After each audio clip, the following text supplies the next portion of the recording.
Cool. All right. Well, welcome everyone on behalf of CareCoLab. My name is Mark Nemes, and we have Sid Verma here. You can wave, Sid. Hi, Sid. And welcome to our webinar today on success and failures in frontline care and innovation with Matiu Bush from Bolton Clarke, Better Care in One Good Street. And a beautiful banner there behind you, Matiu, thank you. And Lauren Todorovic from CarePages and HelloCare. So hi, Lauren and Matiu. Hello. So just a couple of minutes on housekeeping issues around the webinar. This meeting is actually live today, and as they say, never work with children, technology, or animals. Especially in a live format. You can ask questions and we'll attempt to answer those questions within the group. If we're not able to get through all those questions today, certainly, hold on, just turn my phone down, then we'll attempt to email all of you those answers along with the link to the recorded webinar. So, yeah, with that, Sid? Yeah, I mean, CareCoLab, we have one simple mission. We work with organizations in the care sector and help them innovate and manage change and care at scale. Like Mark said, morning everybody, and I think it's great to have both Matiu and Lauren join us this morning. You know, when we talk about what CareCoLab does, you know, we do it with programs like with webinars like these. We do on-site workshops and obviously industry programs as well. You know, like Mark was saying, you know, talking about how the whole thing has come about. You know, both Mark and I, you know, we've helped both startups and established providers over the years. Mark, you know. Yeah, so over the last sort of 22 years, Sid and I have helped both startups and established providers, and they've seen the sort of the power of startup thinking. And we're quite curious about the best way for care providers to actually tap into this approach. For those of you that have known us a while, will see that we do a lot of work in the startup community, and we also do a lot of work in the health and care community, and how do we bring the two of those together? And there's someone at my front door now delivering a package, so I'll let Sid to basically continue. Look, you know, I was talking earlier about the kind of programs we do, and CareCoLab, you know, takes the challenges of care industry and partners so that to the best innovation and you know, how do we get the startup mindset or startup thinking and apply that to enterprises and organizations? You know, we found that most innovation and knowledge already exists within the organization, and it just often needs a bit of a nudge or support. Experience tells us that innovation is best done by those that are doing it at their jobs. This morning, we'll hear from you know, some of those sort of examples. Our audience today, you know, those who are registered and also are online, is diverse. It's from the clinical frontline care sector operators, trainers, health departments, and practitioners. I think we should now get into the first interview or discussion for the morning, and I'll throw it back to you, Mark. Just I'm proving to you, see the box did actually arrive, and I was just trying to stop the dog from barking to make it inappropriate. So thank you. So look, we're sort of honored today to have both Lauren and Matiu, and both sort of fairly well regarded in the health and care sector. And our first guest this morning, Matiu, is titled as the Senior Strategist at Bolton Clarke. And for those of you who don't know Bolton Clarke, that was effectively the amalgamation of Royal District Nursing Service and RSL Care out of Queensland. And they're still now one of the top 5 providers. I think you're a bit larger than that even, aren't you, Matiu? Absolutely. So we're Australia, New Zealand, Singapore, Hong Kong, and aspects in China as well. And for those of you that had the opportunity to read Matiu's bio, it's a really, really interesting background, and people would probably know you from care and everything from working with Mother Teresa to working with SaferCare Victoria, probably maybe both with the same objectives, but probably on the different end from a social enterprise perspective. And also some great things going on with an initiative called One Good Street. And so, Matiu, clearly you've seen a lot of things based on your experience, and I guess based on the title today and based on the attendees. So, what does success and failure look like for you, effectively in the front line of care?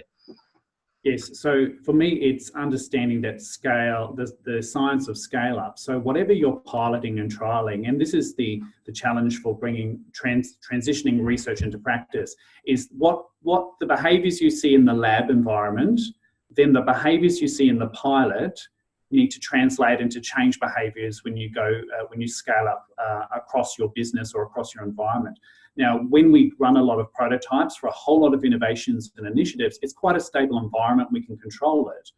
But the impact is going to be felt when it's out there in the wild, and it's that scale up, the science of scale and the implementation methodology that's absolutely most important, because you're taking, let's say, for example, virtual reality for dementia patients. You've done trials on that, it works, the feedback is great, your staff love it, and then on Monday you decide to go live and roll it out to X number of aged care facilities. But if the scale-up implementation methodology is not on point, what happens is you end up with that tech sitting there idle because it's now unleashed into an unstable environment where you don't have those levels of controls. And I think, so success looks like the ability to take a concept and nurture it through. So when you do go live, scale up in that unstable environment, it lasts, it sticks. And that's not necessarily because staff haven't been involved in that kind of simplistic, reductionistic view that, oh, well, if we had them all on board in the first place, it would result in effective scale up. It's more nuanced than that. And that's why a lot of attention needs to be on how you're going to implement this and the methodology you're going to implement and the controls that are still required so that this great idea can continue to spread. So you talked a little bit about transition from effectively clinical research to the front line. I know you fairly well. I know there's some strategies you've put in place to make that happen. Are you happy to share with us some of the little nuanced strategies that you sort of referred to? Absolutely. So a good example is looking for, there's lots of great research already published on how to do things. So I don't think we always need to be coming up with new. There's lots of great research published, and a colleague of mine has published a beautiful article on a volunteer phone call service for when older people are discharged from hospital to see how they're going and coach them through the time that they've been discharged. And so what it shows is that older people who receive these phone calls and extra support once they've been discharged end up in hospital less. So that's a proven, beautiful project, but the challenge is in scaling that up. So I use a range of strategies, and one of those is you look at a whole lot of alternate funding sources to run more and more pilots.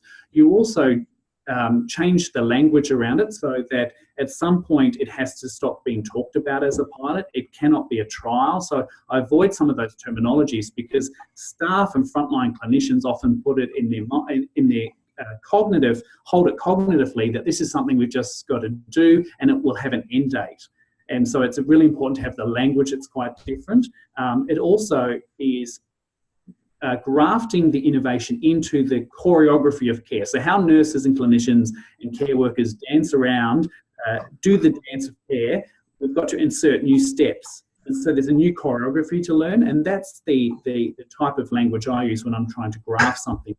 Matiu, this sounds like more work, Matiu. You're just giving me more things. I'm a frontline carer. I don't have time to basically go off and do these extra things or find the VR headset to give to somebody or about this. How am I going to fit this into my day job? Great. Two things there. Either if with that particular attitude, I'd be recruiting out that type of attitude because we don't have an option not to.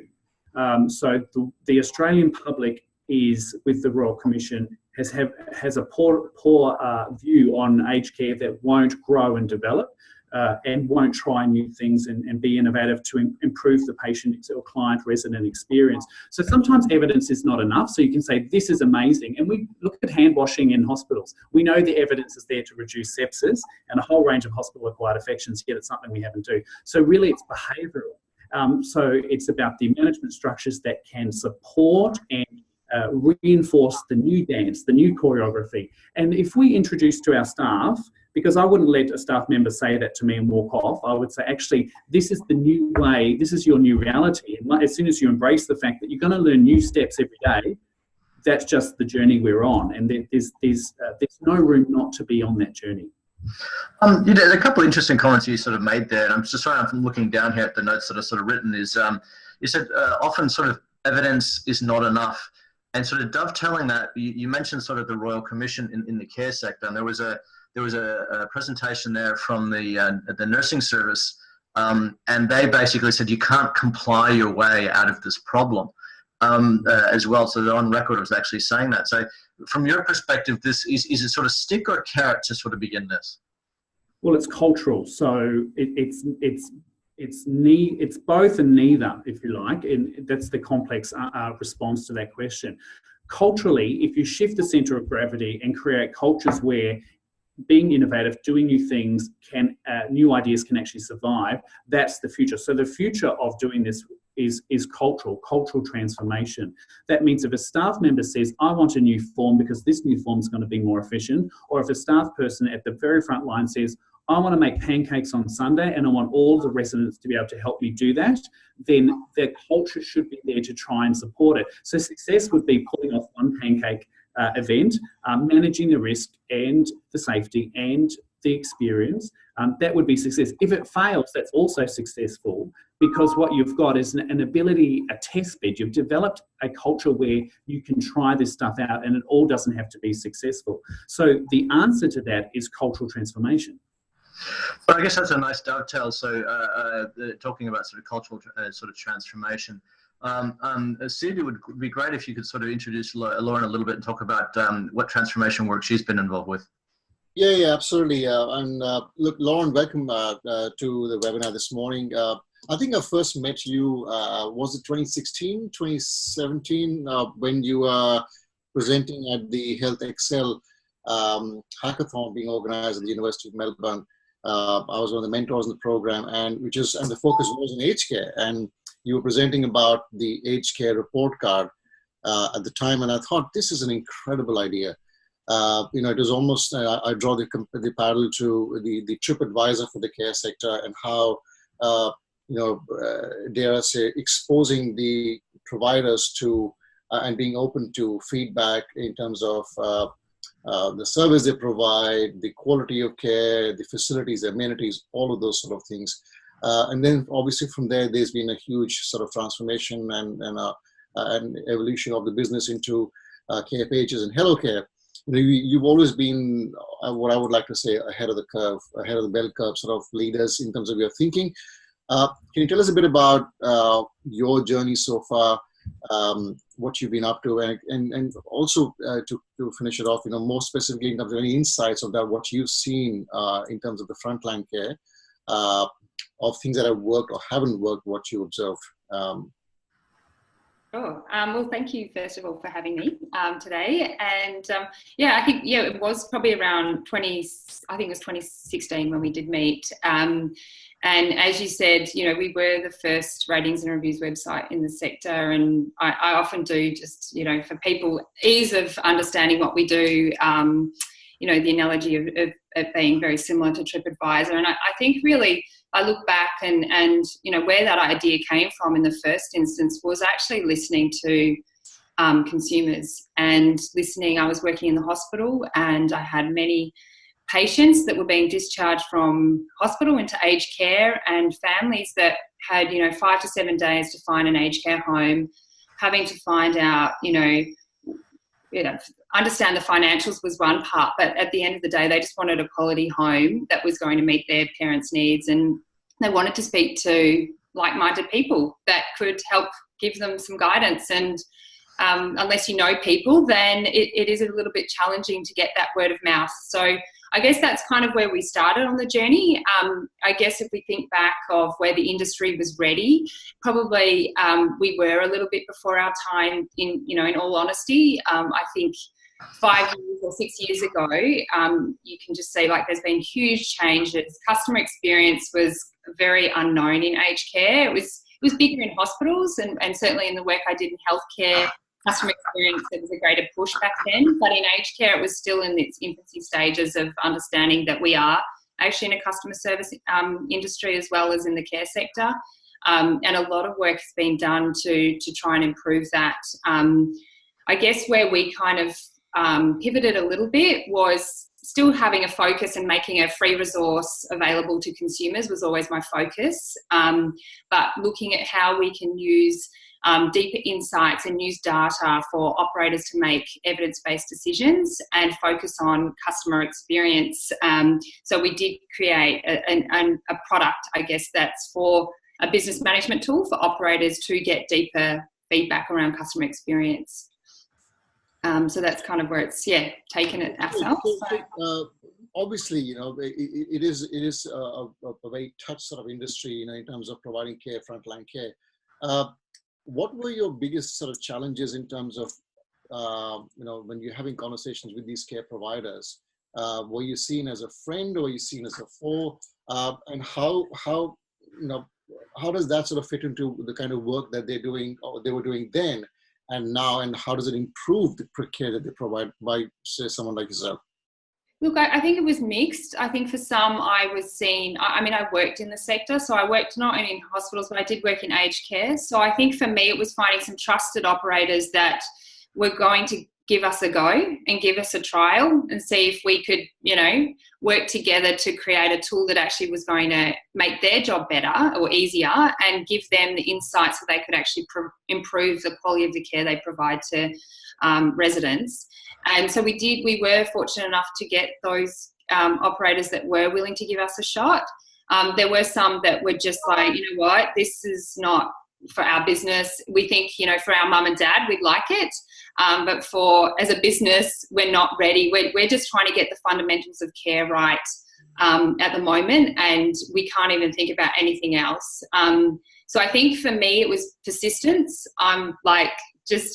Certainly I think for me, I believed in the cause. I believed that we could use technology to improve care, and that was always been our driving force. So I think for anyone out there that is thinking of starting a business, that if you really need to believe in what you're doing, and then just never give up, just keep going. If you believe in it and you're getting validation from whether it be the end user, that you just keep going. And, that's going to be your driving force to get up every morning, I think.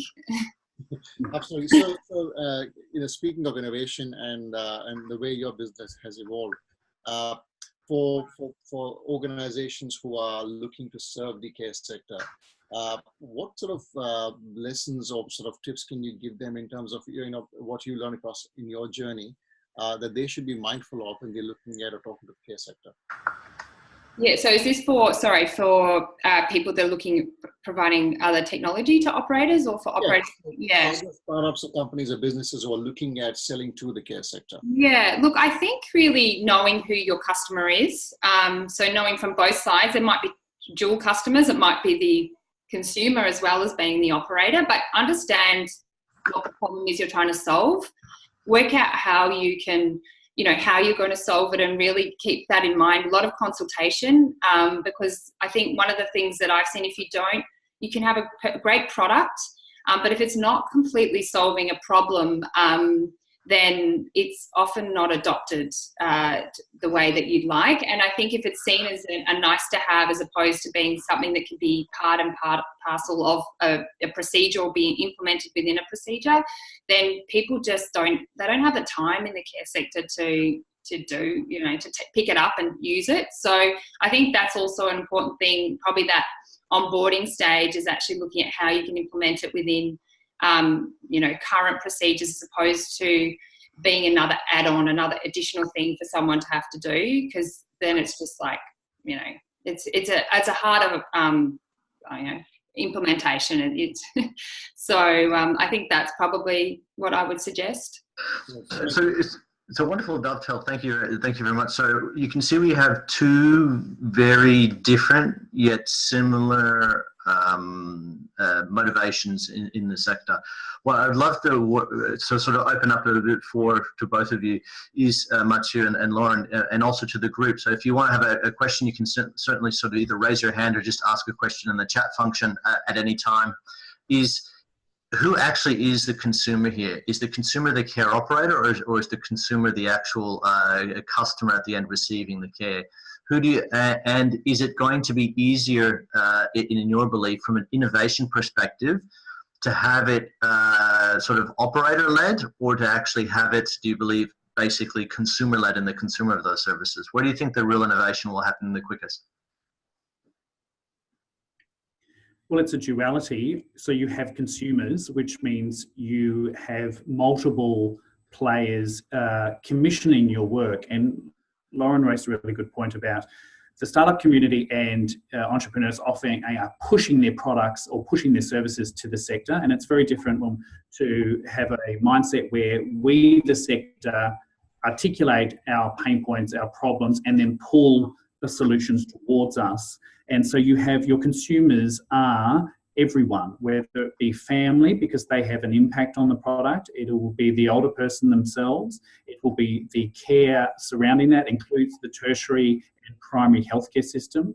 Because if you really want your product, your service to have impact, you have to attend to all of those consumers. So it's multiple. And it's actually, when we said who's going to get us to kind of leapfrog the inertia within the sector quickest, it's a duality of both consumer-led. So, because if for example, there's now a product where you can do your own care plans as a family, so you can ask a whole lot of questions, you can generate your own care plans and fully manage packaged care without needing a case manager, which means the funding you get results in more hours of care because you, the family, do most of the work.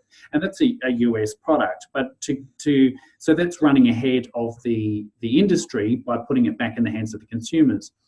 So that process will take time to evolve, and then we have to evolve our process. One thing that a person who I've worked with for a long time talks about is respecting the entire ecosystem.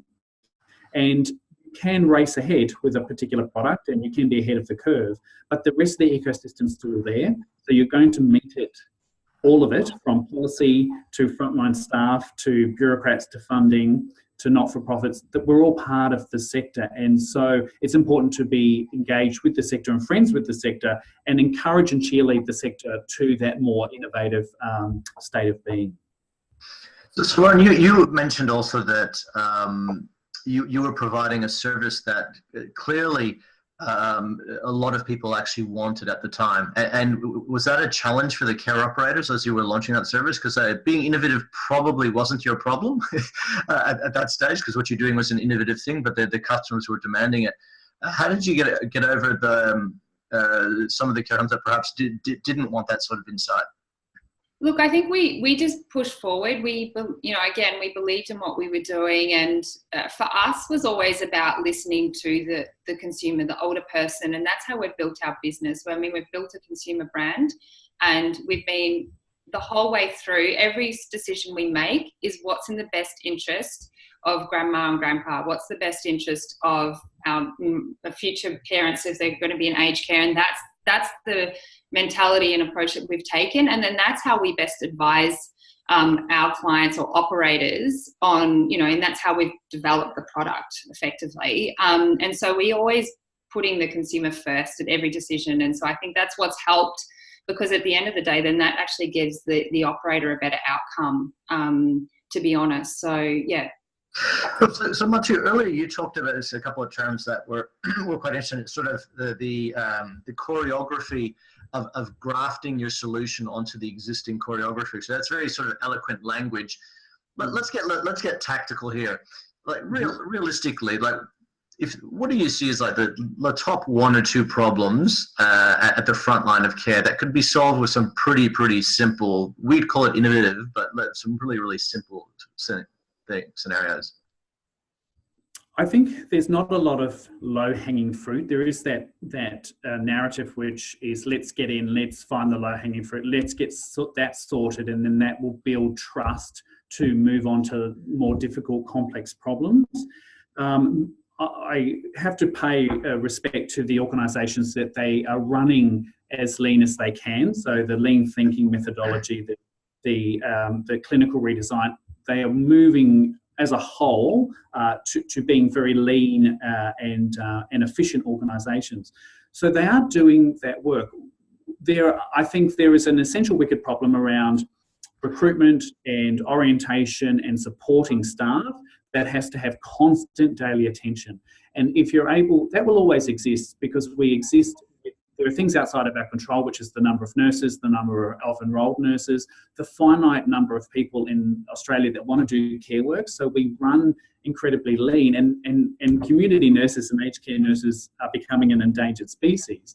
So it's absolutely important that we focus on them. So if there's one thing any organisation could do and should be doing daily, is attending to all of their staff needs, which is all about recruitment so that you're maximising the EFT and also looking after the staff experience. That's the fruit that needs to be picked every single day, because there's very few. And I would only use the low-hanging fruit to build trust where trust is eroded, where you'd say, okay, we're going to replace all of the fax machines and now it's going to go all electronic and the world's going to be wonderful. It'll take you a year to do, and you have to, it's parallel processes. It's the lean efficiency of running a business and and we do this in hospitals as well, running as lean and efficiently as possible to reduce waste as a process, and then tackling the bigger issues such as discharge planning, such as reducing polypharmacy, reducing behaviours of concern, delighting our clients, using new technology. They're all parallel processes. So there's absolutely no shortcuts, and I resist compartmentalising the work of innovation, the work of process improvement into what's easy, we can do that now, what's harder. Both have to be done at the same time. But the one thing people can focus on is ensuring that their staff are as happy and as heard. So really the voice of staff and how the voice from the front line can make it to the boardroom to inform the decisions that are made. So you mentioned that, and Lauren, I'll sort of lean to you as well. So I know you're also part of SaferCare and Better Care Victoria, Matiu, and I know sort of the head of that organisation is pretty much on record as actually saying, and those that have read sort of my LinkedIn updates, that innovation actually is safer care. And he absolutely dovetails that with the next quote that basically says, let those workers at the front line that know their job actually do the innovation. They actually need to lead that innovation. It's not something you can push from top down. They actually need to be involved in that process. Oh, look, absolutely, which means you need a culture where their voice is heard. So that's where that cultural transformation comes in. So if a clinician has a good idea to set up a new telehealth service with a gerontologist or improve advanced care planning, that we have mechanisms that protect that idea and give it a chance to, through meritocracy, to actually progress onto a pilot. And that means that we can release them to do that and value it and have ways of rewarding it very, very locally. So I'm talking at your aged care facility, I'm talking in your home care unit, that you have mechanisms within, the choreography of how you do business, the rhythm of how you do business. Once a week, once a fortnight, you've got this space which is about bold thinking. So that's what has to happen, is a structure that allows those ideas to happen, because those good ideas come all the time. People have them all the time. They just don't have a culture where their voice is heard. So that's where the work of management is, to create that culture where their voice is heard, that it's not tokenistic, and also work on healing those that have told their good ideas to management and nothing's happened. They get resistant to share again because they've got what I call organisational scar tissue. They tried to do good things in their business and nobody listened, so they're less likely to jump up again, even though they're still having the good ideas. So there's a bit of rehabilitation that goes along with this. In fact, Matiu made a good point. I was talking to someone the other day, and they're saying that when they go to people's homes and have a look at, the nurses who go to people's homes, they would often ask them to make a cup of tea, and and they just watch how they move the kettle or fill up the kettle or put the cups out. You can't afford the power of observation and pick up the little signs from that. And I think the challenge there is about how do you take this sort of little clues or what we call as incremental innovation ideas and translate them into sort of bigger programs across the organization. And it's important to, like you were saying, to have those voices heard. How do you get those voices heard? How do you get them across the line so that those sort of changes happen over time? Well, and I use Lauren and her platform a lot, because storytelling, and I think this is a great chance for Lauren to talk about the power of storytelling. So we tell those stories and we write those stories and we publish those stories. And that's what gets the cultural change, because culture is formed by the stories which we tell. So if you start telling different stories, the voices from the front line, the experience, not good and bad, and stories that are difficult, we get organisational change, because it reorientates people back to why they're in aged care. And we're in aged care to make the lives of older Australians better, and enable them to have as much choice to flourish in their 80s, 90s and 100s and beyond. So Lauren, I'd love to hear more about your sense of what storytelling can do as a powerful way to bring those voices from the front line. Yeah, I mean, I think that is one of the biggest things, is staff not feeling heard or feeling valued, and also from, you know, some of the verbatim that we see from when operators do more detailed requesting feedback, is that, you know, there is a big it's an opportunity to actually see who that person is, who their identity is, and to ensure that we are keeping up to, you know, allowing them to be who they want to be. And I think, you know, that's such a powerful opportunity there to actually hear what people in our organisations are saying, and to actually use that information to either, you know, celebrate the care that we are providing. So as you say, Matiu, it's not about just looking at the negatives, it's looking at, you know, the impact that we are having on older people's lives through the ability for them to share their story and share, you know, what's been happening for them within that organisation.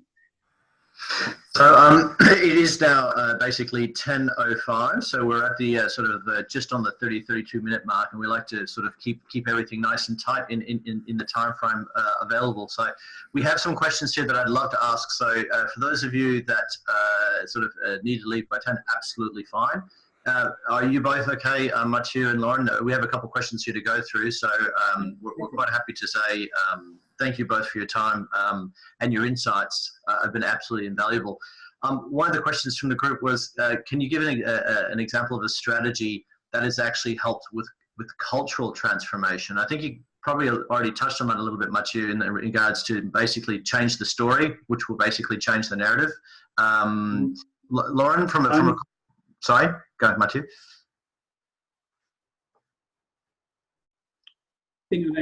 Focus on the waiting room. You want to change culture, start moving furniture in your organisation and see who gets upset about moving furniture, and then you see who our base really is. So a very practical thing to do is look at the spaces within your facility where people wait, and if you put a lot of effort into improving those spaces to provide a really warm, welcoming environment a little bit, but you'll also uncover a whole lot of resistance. So a classic example at Peter McCallum, I changed all the chairs so they faced each other. We created these little pods, and the very next day the cleaner had turned everything back into military rows. So it gives you an idea of the levels of resistance you can have as you start to try and improve the client, the patient or the resident experience. But I encourage you, start moving furniture around and see what happens. So Lauren, from your own staffing area, from a cultural perspective, any ideas from the culture of an organisation? Yeah, look, I think it comes from the top. It comes from the leader. It comes from, you know, what the values you set of the company. It's not just about setting the values; it's how you actually implement them throughout the organisation. And I think, you know, you're going to have along that journey, you're going to have people that will come with you and join you for the ride, but you're also going to find that people aren't going to keep up pace. They're not going to be able to, you know, their values that might not align, and that's okay. But, you know, I guess identify that early and then work out who you need in your team to deliver what you need to have a successful business. And I guess just finally for the group, one of the questions we kind of like to ask is, and if it's okay, Lauren, would love to hear your answer on this first, is what don't you want to see happen in the industry? So what don't you want to see continuing to happen? I think I want people that are coming in with innovative products for the right reason, and that's to actually ultimately improve care or to solve another problem, as opposed to coming in to just make a quick buck, I guess. I think that's probably the ultimate that I see. You know, people on the ground working are doing, you know, their darndest to provide quality of care. So let's respect that, and let's get more people like-minded, all chanting for the same cause. So, cool. Matiu? Actually, before Matiu answers, I think can I quickly just jump in for one quick second? Lauren, you mentioned something about designing solutions of what should not be done. One of the questions that was asked earlier was about the difference between the user and the consumer. Most often people make mistakes of designing something for the user without really thinking about who the actual consumer is, product or service. So, is there an element of conversation around that in terms of who comes first? And Matiu, please feel free to sort of jump in as well, once Lauren has sort of answered to that. Yeah, look, I think you have to have two hats on, really, and depending at what interaction the consumer's involved with the product. But I think if that's your driving force, the ultimate is to try and get an outcome, to deliver, to support the other person, or whether it be the staff member. You have to start from there. Start understanding what they need, and then build your product up from there. What do you? Yeah, I think it's like Lauren said about that respect. You can design respectfully. So which means the solution for aged care is not always an app, and I still meet people who are developing apps for the aged care market for on a regular basis. People want to show me the app they've developed for death and dying, for a whole range of things, and it fails to respect the ecosystem. It doesn't mean that older people use apps all the time, and they will continue to grow, and that digital divide will be less and less. But just respecting the problem, and respecting the problem at a very deep level. And a good example is loneliness and isolation. So there'll be lots of funding coming out, and the Commissioner for Senior Victorians is really concerned that what everyone will do will start a whole lot of home visitor schemes and a whole lot of buses to take older people out for trips they don't want to go on, and in order to solve isolation and loneliness. So actually, that could be a hot tip if you own a tour bus, purchase more sheets and tour buses, because there might be a simplistic approach to really complex problems that actually fail to hold the whole humanity in its view. So it's not enough to just put older people on buses and take them on day trips. They need meaningful experiences, which is harder to do. And so there's work to be done at respecting the problem, so we don't get simplistic solutions.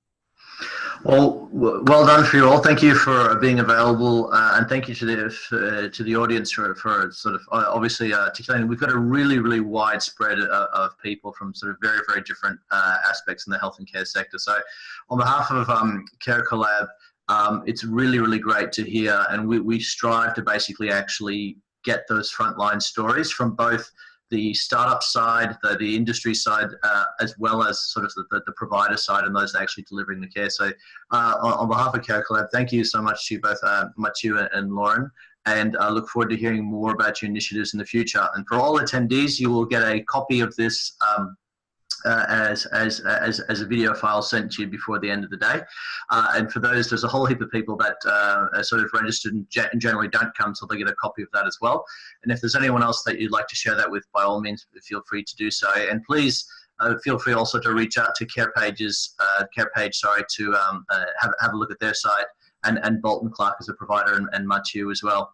So with that, I'd love to wrap it up. And if anyone has any interest in regards to sort of mapping innovation in care, that's effectively what CareCoLab actually does, is it brings those two areas together. And one of our really, really interesting discoveries so far is you'd assume that the startup is sort of innovative and highly motivated, and perhaps the providers might be a little bit more sort of subdued and sort of lethargic on a grand scale. And what we're finding is that there's fantastic frontline innovation going on in both parts, and our job is to bring those two together. So thank you very much, Matiu and Lauren, and thank you to the audience here as well. And I'd happily start to wrap it up. Thank you for having us. Thank you. Thanks, guys, so much. Mm-hmm.